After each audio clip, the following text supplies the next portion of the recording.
ரெண்டு விளையாட்டு வீரர்கள் இந்த ரெண்டு விளையாட்டு வீரர்கள் ஒரே பட்டணத்தில் இருந்தார்கள். இது உண்மையாக நடந்த ஒரு சம்பவத்தை ஒரு புத்தகத்தில் வாசித்தேன். ரெண்டு பேரும் ஒரே ஃபீல்டில் விளையாடுறாங்க. அவர் ரெண்டு பேரும் சமமான பலம் உள்ளவர்கள். ஆனால் அந்த பட்டணத்தில் என்ன செய்தார்கள் சொன்னால், அந்த வெற்றி பெற்றவனுக்கு ஒரு சிலையை செய்தார்கள். வெற்றி பெற்றவனுடைய உருவத்தில் ஒரு சிலையை செய்தார்கள்.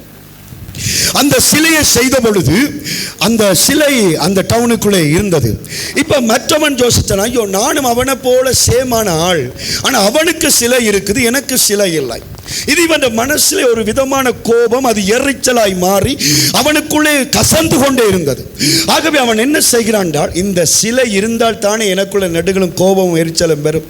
ஆகவே இந்த சிலை இல்லாமல் போக வேணும் என்று சொல்லி அவன் யோசித்து அதை இடிக்கிறதுக்கு யாரையும் பிடிக்காம தானே செய்ய வேணும் என்று யோசித்து என்ன செய்கிறான், அதை சிலையை அடியோடு விழுத்தக்கூடிய ஆயுதங்களை ஏற்படுத்தி கொண்டு ஒவ்வொரு நாள் இரவிலையும் அவன் என்ன செய்வான் என்றால், கொஞ்சம் கொஞ்சமாக அந்த சிலை இருக்கிற இடத்தை கிண்டி கொண்டு வந்தான். குறிப்பிட்ட நாட்கள் கிண்டி ஆக்களுக்கு தெரியாம நாளொரு மேனியும் பொழுதொரு வண்ணமுமாக அந்த சிலையை விழுத்துகிற நோக்கத்தோடு இருந்தான். தன்னுடைய நண்பன், தன்னுடைய ஃப்ரெண்ட், அவனுடைய சிலை அவனால் பொறுக்க முடியவில்லை. கடைசி நாள் வந்தது. அவன் நினைத்த மனசில், இன்றையான் வேலையோடு இந்த சிலை விழுந்துடும். எப்படி விழுந்ததென்று மக்கள் கண்டுபிடிக்க மாட்டாங்க. ஆகவே இன்றைக்கு கடைசி நாள் என்ற கோபமும் தணிஞ்சு விடும் என்று சொல்லி அவன் போய் அந்த வேலையை செய்கிறான்.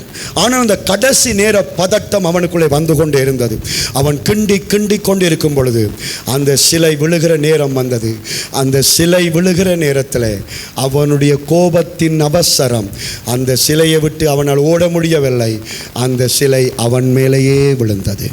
காலையில் வந்து பார்த்த பொழுது அவன் உயிரற்ற சடலமாய் இருந்தான். எல்லா ஜனங்களும் பார்த்தார்கள்.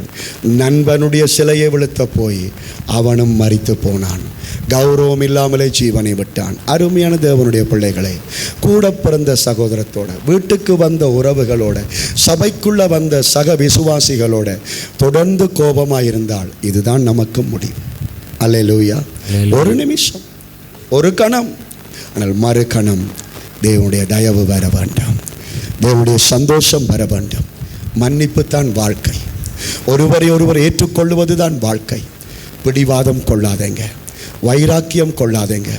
குடும்பத்தையே நடுத்தருவுக்கு கொண்டு வந்தாலும், எல்லா சொத்தையும் அழிச்சிட்டு வந்தாலும், திருந்தி வந்தால் ஏற்றுக்கொள்ளுகிறது தான் ஆண்டவற்ற பிள்ளைகள்.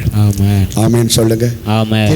திருப்ப சுட்டி காட்டக்கூடாது, நுள்ளி கொண்டே இருக்கக்கூடாது. நீ அப்போ இப்படி செய்த, அப்போ அதை செய்த, அதை சொல்லி திரும்ப கோபத்தை கட்டி எழுப்பக்கூடாது. ஆண்டவற்ற நாமத்தால் அவர்களை நாங்கள் ஆசீர்வதிக்க பார்க்க வேண்டும். ஆமென் சொல்லுங்க. ஆகவே நம்முடைய கோபம் எரிச்சலை உண்டு பண்ணும் கோபமாக இருக்கக்கூடாது, பழி வாங்குகிற கோபமாகவும் இருக்கக்கூடாது.